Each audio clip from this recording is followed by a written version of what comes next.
नमस्कार, मैं डॉक्टर विशाल बंसल आज आप लोगों से बात करना चाहता हूँ कमर दर्द और उससे जुड़ी हुई विभिन्न बीमारियों के बारे में।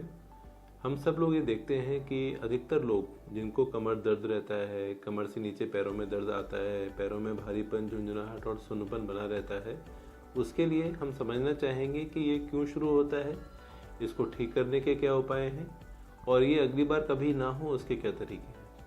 अधिकतर लोग काफ़ी लंबे समय तक इस परेशानी से जूझते हुए ये समझ नहीं पाते हैं कि वो इसको ठीक कर सकते थे आराम से, और फिर वो ऑपरेशन जैसी गंभीर स्थिति में पहुंच जाते हैं।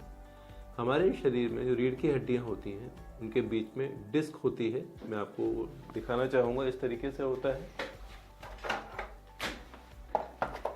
रीढ़ की हड्डियां ऊपर से नीचे तक रहती हैं, इनके बीच में डिस्क रहती है और पीछे की तरफ से पैरों को सप्लाई करने वाली नसें निकलती हैं। कई बार जिन लोगों की मांसपेशियां कमज़ोर होती हैं, जो लोग ज़्यादा भारी वजन उठाते हैं या फिर बहुत देर तक बैठ के काम करते हैं और अपनी कमर को सीधी नहीं रखते हैं, उस केस में ये मांसपेशियां कमज़ोर हो जाती हैं और डिस्क पे प्रेशर क्रिएट होने लगता है और वो डिस्क बाहर निकल के नस को दबाने लगती है। जब तक नस नहीं दबती है तब तक तो सिर्फ कमर दर्द ही बना रहता है, लेकिन नस दबने के बाद में ये तो साइड की नसें दिख रही हैं आपको, कुछ इस तरीके से नस डिस्क बाहर निकलना शुरू होती है और नस को दबाने लगती है और नस दबने के बाद में पैरों तक दर्द जाना चालू हो जाता है। जब ये दर्द पैरों तक जाता है तो मरीज को भारीपन, झुंझुनाहट और सुन्नपन पैरों में बनता है। थोड़ी देर भी जब वो चलता है तो उसके पैरों में भारीपन आता है, दर्द बन जाता है, जिसके कारण से उसको बैठना पड़ता है और थोड़ी देर बैठने से दर्द में आराम पड़ता है। इस बीमारी का जो बेसिक प्रकार है वो है PIVD, जिसको हम स्लिप डिस्क भी कहते हैं, और जब ये स्लिप डिस्क होके नस को दबाने लगती है तो उसको हम शियाटिक रेडिकुलोपैथी कहते हैं। रेडिकुलोपैथी का जो पेन होता है दो तरीके से होता है। या तो मरीज जब बहुत देर बैठ के उठता है तो उसको पैरों में भारीपन और झुंझुनाहट होती है, वो मेनली स्लिप डिस्क के कारण होता है।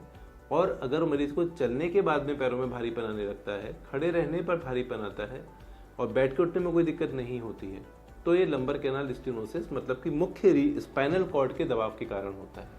इन दोनों ही परिस्थितियों में मरीज अगर शुरुआत अवस्था में ही ट्रीटमेंट ले लेंगे तो उनकी बीमारी उस स्टेज तक पहुंचने से बच सकती है जिसमें कि हमें ऑपरेशन करना पड़ता है।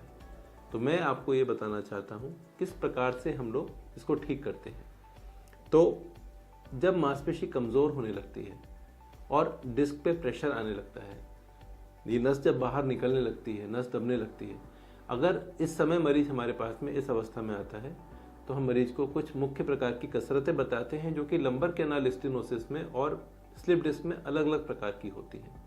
और उन कसरतों को मरीज सुचारू पूर्वक कर सके उसके लिए हमें पूरी तरीके से दर्द खत्म करना होता है कमर का, और जो डिस्क बाहर निकल के नस को दबा रही है उस पर आने वाला प्रेशर खत्म करना होता है। इस प्रेशर को ख़त्म करने के लिए हमारे पास में एक बड़ा इनोवेटिव और यूनिक जो हम लोग मेथड पिछले 10 साल से यूज़ कर रहे हैं उसे बोलते हैं एपिड्यूरल स्टेरॉयड इंजेक्शन। इस इंजेक्शन के माध्यम से हम वहीं पे वो इंजेक्शन लगाते हैं जहाँ पर वो नस दब रही होती है। डिस्क के द्वारा वो इंजेक्शन वहाँ जाता है, उस डिस्क को डिसॉल्व कर देता है, नर्व रूट के चारों तरफ जो इन्फ्लेमेशन होता है उसको ख़त्म कर देता है और उसके बाद में नस पे आने वाला दबाव जो पैरों तक पहुँच रहा है वो ठीक होने लगता है। जब 3 या 4 लेवल पे डिस्क निकल के नस को दबा रही होती है तो हम लोग कॉर्डल एपिड्यूरल स्टेरॉयड इंजेक्शन लगाते हैं जो कि रीढ़ की हड्डी के निचले सिरे में टेल बोन के ऊपर से लगता है। और अगर एक ही लेवल पे नस दब रही होती है तो हम रीढ़ की हड्डी में उसी जगह लगाते हैं जहाँ पे नस दब रही होती है। इस इंजेक्शन के बाद में मरीज को दर्द में काफ़ी हद तक आराम पड़ जाता है और उसके बाद में मरीज जब कसरत करता है डेली सुबह शाम, मांसपेशियों को मजबूत करने की दवाइयों पे, दर्द की दवाइयों पे उसकी निर्भरता लगभग खत्म हो जाती है। और एक बार जब मसल्स स्ट्रॉन्ग होना चालू होती हैं तो एक नेगेटिव प्रेशर क्रिएट करती हैं जिससे कि डिस्क जो बाहर निकल रही थी वो अपनी जगह वापस आ जाती है। पिछले 10 सालों में इस पद्धति से हजारों मरीज ठीक हो चुके हैं और उन लोगों को, हजारों में से करीब सैकड़ों मरीजों को एडवाइस किया गया था ऑपरेशन के लिए, वो सारे मरीज ठीक हो चुके हैं इस बीमारी से। तो 3 तरीके से हमको इस चीज़ को एड्रेस करना है। पहले जो मसल्स जाम है उनको रिलैक्स करना है, हमें जो नस पे दबाव पड़ रहा है उसको ख़त्म करना है और फिर हमको मांसपेशियों को मजबूत करना है। इसे ही हम एक कंप्लीट रिवर्सल बोलेंगे बीमारी का। सिर्फ दर्द में आराम देना किसी भी हड्डी की बीमारी में उपाय नहीं होता। सभी मरीजों को समझना पड़ेगा कि जितनी भी जॉइंट रिलेटेड प्रॉब्लम्स होती हैं वो जॉइंट के ओवरलोडिंग के कारण होती है। अब हम बात करेंगे कि जॉइंट की ओवरलोडिंग क्यों होती है। जॉइंट की ओवरलोडिंग होती है मसल्स के वीक होने के कारण। हमारे शरीर में भगवान ने मांसपेशियां, लिगामेंट, हड्डियां, टेंडन, ये सब एक संतुलित मात्रा में शक्ति देके बनाया है। इसमें से अगर मसल्स समय के साथ वीक होती हैं आपके इम्प्रॉपर पोस्चर के कारण, या फिर आपके गलत तरीके से एक्सरसाइज करने के कारण, या फिर आपकी किसी और वीकनेस के कारण, जैसे डायबिटीज़ में या थायराइड में मस्कुलर वीकनेस हो जाती है, तो वो मसल्स वीक होने लगती हैं। और जो मसल्स अपने ऊपर लोड बेयर कर सकती थी ड्यूरिंग किसी भी पर्टिकुलर एक्शन के समय, वो सारा का सारा लोड जोड़ के ऊपर आने लगता है। और जोड़ मतलब कि जॉइंट, जो कि कार्टिलेज से मिलकर बना होता है।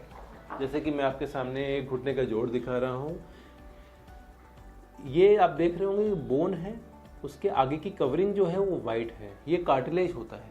इस कार्टिलेज में प्रेशर पड़ने के कारण से जब मसल्स वीक होने लगती हैं, कार्टिलेज की डैमेज होने लगती है और फिर जोड़ तेजी से घिसने लगता है। ये सिर्फ घुटने ही नहीं, ये एड़ी पे, कंधे पे, कोहनी पे, सभी जगह यही रूल अप्लाई होता है। अगर हम मसल्स को मजबूत रखेंगे और जोड़ पे आने वाले लोड को मसल्स के ऊपर ट्रांसफर करेंगे, ये हर बीमारी को रिवर्स करने का बेसिक प्रिंसिपल होता है।